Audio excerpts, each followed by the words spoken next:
ඔබ දන්නවාද CKD කියන රෝග තත්ත්වය ගැන? එසේත් නැත්නම් කාලීන වකුගඩු රෝග කියලා කියන්නේ කොහොමද මේක ඇති වෙනවා කියලා අපි දැනගන්නේ. එතකොට මේවා ඇති වෙන්න හේතු මොනවද? ආයුර්වේද ක්‍රම වලින්, ආයුර්වේද ඖෂධ වලින් අපිට මේ වකුගඩු රෝග තත්ත්වය සුව කරගන්න පුළුවන්ද? නිරෝගීමත් දිවියකට ස්වාත්‍රා. මොකද්ද මේ කාලීන වකුගඩු රෝග තත්ත්වය කියලා කියන්නේ? ඇත්තටම අපි දන්නවා අපේ වකුගඩු වලින් තමයි අපේ මුත්‍රා පෙරීම ආරම්භ වෙන්නේ. එතකොට අපේ ශරීරයට අනවශ්‍ය පෙරීම තමයි වකුගඩු වලින් සිද්ධ වෙන්නේ. එතකොට මේ අනවශ්‍ය දේවල් පෙරිලා අවශ්‍ය දේවල් නැවත වකුගඩු වලින් ශරීරයට උරාගෙන අනවශ්‍ය දේ මුත්‍රා සමග බැහැර කිරීම තමයි සාමාන්‍යයෙන් වකුගඩු වල කාර්යභාරය. එතකොට කුමන හෝ හේතුවක් මත මෙන්න මේ වකුගඩු වල සාමාන්‍ය ක්‍රියාකාරීත්වය නැතිවීම තමයි අපි කියන්නේ කාලීන වකුගඩු රෝගය කියලා. එතකොට මේ කාලීන වකුගඩු රෝගවලදී මේවා ඇති වෙන්න පුළුවන් මේක කොහොමද අපි හොයාගන්නේ? කොහොමද මේක ඇති වෙනවා කියලා අපි දැනගන්නේ? ඇත්තටම ඒක බලන්න තියෙන එකම ක්‍රමයක් තමයි අපි කියනවා EGFR කියලා. එහෙම නැත්නම් estimate glomerular filtration rate එක. සාමාන්‍ය නිරෝගී පුද්ගලයෙකුගේ මේක සාමාන්‍යයෙන් 90ට වඩා වැඩි විය යුතුයි. නමුත් දැන් කාලීන වකුගඩු රෝගයක් ඇතිවීමේදී මේක 90ට වඩා 15ක් ගන්නවා.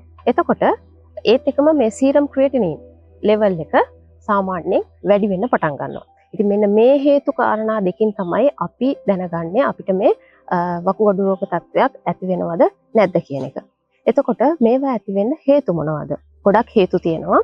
ඇත්තටම ඔබ දීර්ඝකාලීනව දියවැඩියා රෝග තත්ත්වයෙන් පෙළෙනවා නම් ඔයාලට දීර්ඝකාලීනව දියවැඩියා රෝග තත්ත්වයට ඔයාලා ඖෂධ ලබා ගන්නවා නම් මෙන්න මේ හේතුව නිසා මෙන්න මේ වකුගඩු වල ක්‍රියාකාරීත්වය ඇන හිටින්න පුළුවන්. ඔබ දීර්ඝකාලීනව ඩයබටික් වලට එහෙම නැත්නම් දියවැඩියාව කියන රෝගී තත්ත්වයෙන් පෙළෙනවා නම් හොත් ඒ සඳහා භාවිතා කරන ඖෂධ නිසා ඔබට මේ රෝගී තත්ත්වය වැළඳෙන්න පුළුවන්. ඒ කියන්නේ ඔබගේ වකුගඩු වල ක්‍රියාකාරීත්වය අඩු වෙන්න පුළුවන්. ඒකට අපි කියනවා ඩයබටික් නෙෆ්‍රොපති කියලා. ඊට පස්සේ තව දෙයක් තමයි හයිපර්ටෙන්ෂන්. අපි දන්නවා අධි රුධිර පීඩනය. මෙන්න මේකත් බොහෝ විට බලපානවා මෙන්න මේ කාලීන වකුගඩු රෝග තත්ත්වය ඇති වෙන්න.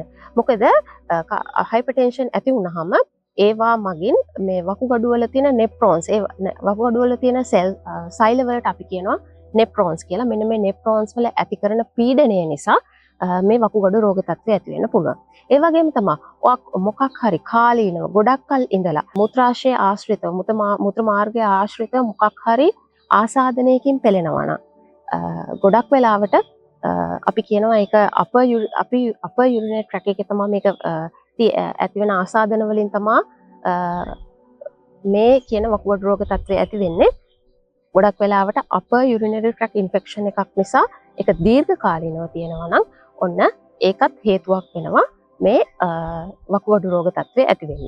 ඊළඟ කාරණාව ඔටෝ ඉමියුන් ඩිසීස් එකක් නිසා. මොකද්ද මේ ඔටෝ ඉමියුන් ඩිසීස් එකක් කියන්නේ? ඔටෝ ඉමියුන් ඩිසීස් එකක් කියලා කියන්නේ අපේ ශරීරයේ සාමාන්‍යයෙන් නිපදවන මේ ඇන්ටිබොඩි කියන දේවල්. එතකොට මේ ඇන්ටිබොඩිස් අධික ලෙස නිපදවලා අපේ ශරීරයේ තියෙන නිරෝගී සෛලවලට ඒ ඇන්ටිබොඩිස්ම ඇවිල්ලා පහර දෙනවා. එහෙම නැත්නම් ඇටැක් කරනවා. අන්න ඒකට අපි කියනවා ඔටෝ ඉමියුන් ඩිසීස් එකක් කියලා. මෙන්න මේ හේතුව නිසා මේ රෝගී තත්ත්වය ඇති වෙන්න පුළුවන්. ඊළඟ කාරණාව තමයි උපතේදීම අපේ වකුගඩු වල ඇතිවන රෝගී තත්ත්වය.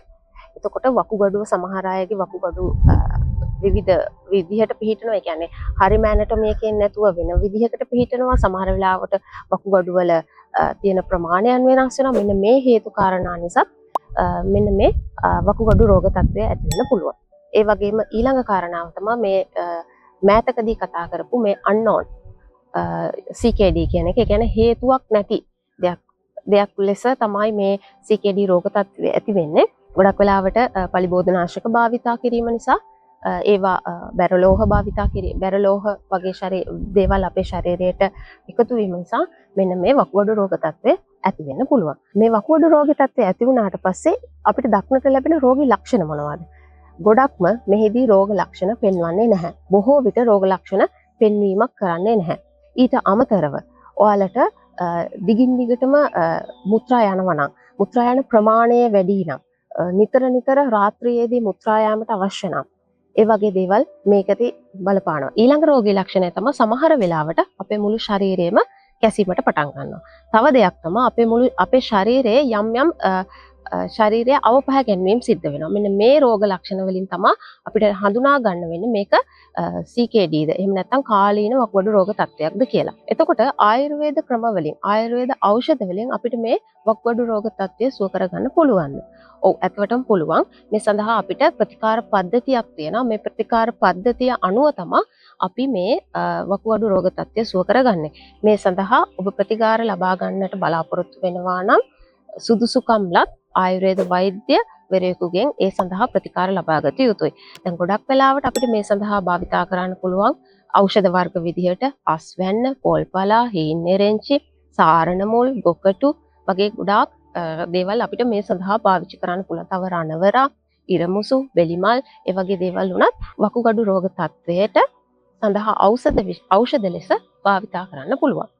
ඒ වගේම තමයි දැන් මේකේ ප්‍රිවෙන්ෂන් මෙතඩ් එක. එහෙම නැත්නම් මේක වළක්වා ගැනීමට නම් මේක වළක්වා ගැනීමේ ක්‍රමයක් ලෙස අපේ ජීවන රටාව නිසි ලෙස පවත්වා ගන්නවා මෙන්ම දැන් මම ඉස්සෙල්ලා කිව්වා වගේ ඔයාලා දියවැඩියා රෝගයෙන් පෙළෙනවා නම් එහෙම නැත්නම් අධික රුධිර පීඩනයෙන් පෙළෙනවා නම් ඔබ අනිවාර්යෙන් මාසයකට වතාවක් මාසිකව ඔබගේ වකුගඩු පරීක්ෂාවක් කරගත යුතුයි. මෙන්න මේ වකුගඩු පරීක්ෂාවකින් පමණයි අපිට මේ රෝගී තත්ත්වය වැළඳිලාද නැද්ද කියන එක දැනගන්න පුළුවන් වෙන්නේ. ඉතින් ඉදිරි වැඩසටහන් වලදීත් මෙවැනි වැදගත් තොරතුරු ගෙන එන බලාපොරොත්තුෙන් මේ වැඩසටහනෙන් අපි සමු ගන්නවා.